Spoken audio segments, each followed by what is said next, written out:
دا ورو سوال کړی دی چې دا مونځ نور خاطه پورې لیټ کول د سحر دا څنګه دي او دا مونځ کېږي او که نه؟ الجواب دا پنځه مونځونه چې دا پنځه دا کوم چې فرض دي د دې اولنی سر هم شتي او اخرنی هم شتي او ځکه الله وایي ان الصلاة كانت على المؤمنین کتابا موقوتا دا مونځ الله په خپلو خپلو وختونو کې به مؤمنانو فرض کړی نو چې خپل وخت دی نو معنی دا چې سر هم شتي او اخري حد هم شتي یو وخت د داخلېدو دی بل وخت د ختمېدو دی اولنی وخت اخرنی وخت مونځ د دې وخت نه لیټ کول دا کبیره ګناه ده او الله قرآن کې فویل للمصلین تبعید د هغه مونځ کوونکو دپاره الذین هم عن صلاتهم ساهون ساهون څوک دی؟ عبدالله بن عباس وایي الذین یؤخرونها عن اوقاتها دا هغه خلک دي په منځ کې کوتاهي چې دا کوم الله ذکر کړي دي دا هغه خلک دي چې منځ کې کوتاهي داسې کوي چې د خپلو وختونو نه یې لیټ کوي دوی دپاره تبعی ده او دوی دپاره جهنم دی نو د سحر د مانځه دا ټیم حدیث کې د راځي امام مسلم راوړی دی ووقت صلاة الصبح من طلوع الفجر ما لم تطلع الشمس د سحر د مانځه ټیم شروع کېږي د سحر د راختو نه د نور د راختو پورې دا ټیم د څه دی؟ سحر د مانځه دی اخرنی وخت یې څه دی؟ نور راختو نه دا مخکې ټیم د اخرنی دی اولنی سر کله چې سحر راوخیږي اوس که یو سړی د دې نور راختو ته نږدې مونځ کوي نو دا مونځ یې په ټیم کې دننه دی که نه دی؟ ټیم کې دننه دی که بهر دی؟ نور لا نه راختلی ټیم کې دننه دی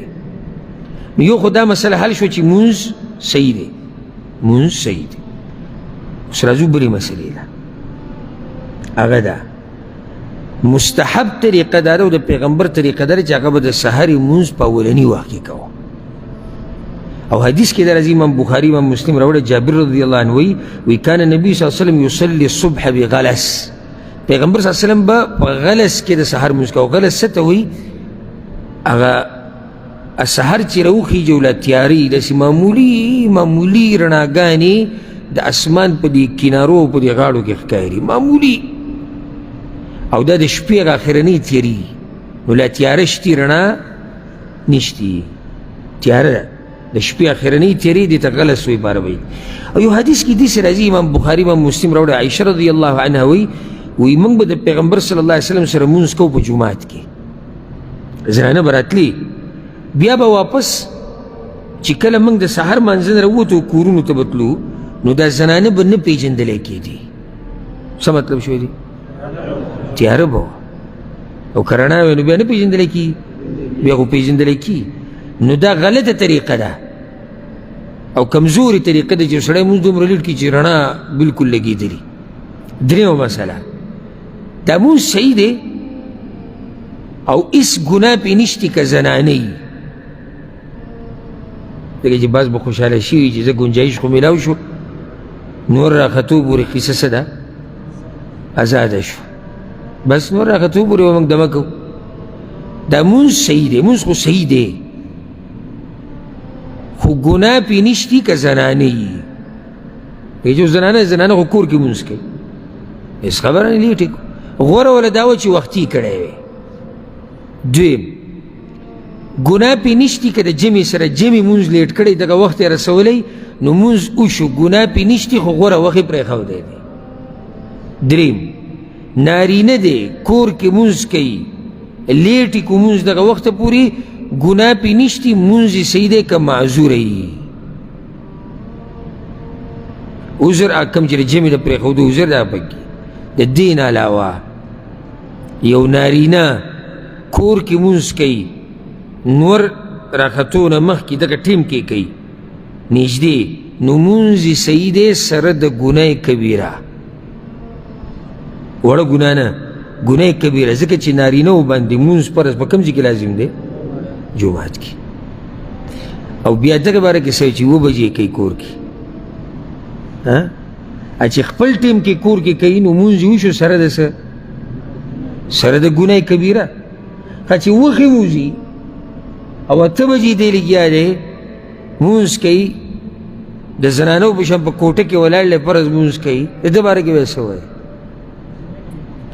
د ده دا مونځ نه کېږي ولې نه کېږي ځکه چې قصدن عمدن د وخت نه ویسته دی الا دا که معذوره یي یعنې راځي مونځ کوي او جمع سره کوي په وخت یې کوي خو په دغه ورځ ویده پاتې شو یا بیمار یا بل سفر باندې یا سمسده عذرونه خو قصدن عمدن چې مونځ لیټ کوي د وخت نه وباسي نو د ده مونځ نه کېږي د اولني دا ولې وشو ځکه چې وخت کې دن نه وکړو خو ګناهګار په دې دی چې جمع یې پرېښودې ده او جمع په نارینهو څه ده واجب ده الا دا چې معذوره یي پوه شوې به که نه او تعجب به په هغه وخت کې وکړې چې کله شپې لنډې شي او د سهار د مونځ وختي کېږي او د جوماتونو ته خالي وینې د مسلمانانو لکه یو وخت پکې داسې راشي چې سهار 3:30 بجې مونځ کېږي راځي که نه راځي پکې چېرته سب نیم ولاړي ولې ډیوټۍ ټیم لا لیټ دی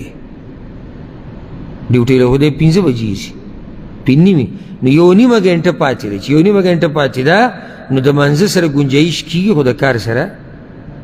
نه کېږي یکه یو طرف ته کار دی بل طرف ته مونځ دی نو څه چل وکړو دا مونځ خیر دی تختي خو نو تختي مونځ تختي وایي نو کوم شی چې نه تختي هغې کې ګنجایش دی وایي دا د دغه بېدینو خبره ده کو هر چې کار دی نو دا خو ډوډۍ ده او ډوډۍ نه بغیر سړی مري ډوډۍ نه بغیر سړی مري نو اوس څه چل وکړو ځان مړ کمه سه ځان مړ کمه دا د دوی هغه تله ده د دغه بېدینو بېلمازو ها جمع شروع کېدو اکثر د جمعې کې دا شپې اوږدې یا که جمع یم نه خو چې دا شپې کله اوږدې شي نو بیا به ته په منځه کې ګڼئ نه نو د هغې یو وجه دا ده چې د ده په 5:30 بجې ډیوټي ده 5 بجې جمع کېږي نو چې دی راوځي پرې شي بیا پسې ناشته وکړي او بیا کار له منډه کړي او کم چې د دې درجې نه زیات بېدینه دي دا پکې لږ ښه دي دا کم یو دي دا لږ ښه دي د دې نه زیات چې کم بېدینه دي د هغوی ډیوټي مثال کې 2 بجې ده نو دی به راپاسي بالضبط 2 او ډیوټي به 5:30 ده مونځ په 5 کېږي نو دا نیمه ګنټه هم خوب خو کېدی شي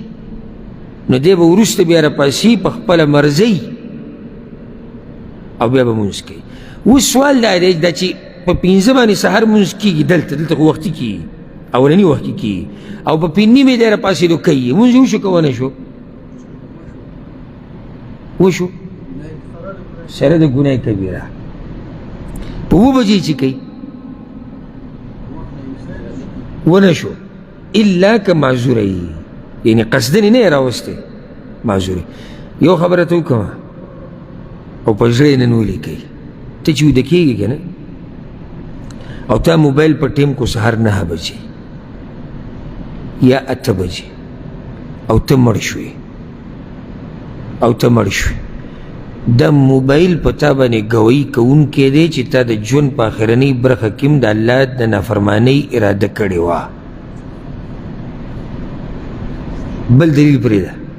دا موبایل په تا دلیل دی چې تا د ژوند په آخرنۍ وخت کې چې سا د نوتو تا په ښه اراده د الله د نافرمانۍ کړې وه دلیل پیدا و چې سهار مونځ 5 بجې او ستا موبایل په ټیم 8 بجې او هم تا په ټیم کړی دلیل نه شو که نه دلیل دی نو د الله نه یره پکار ده د الله نه یره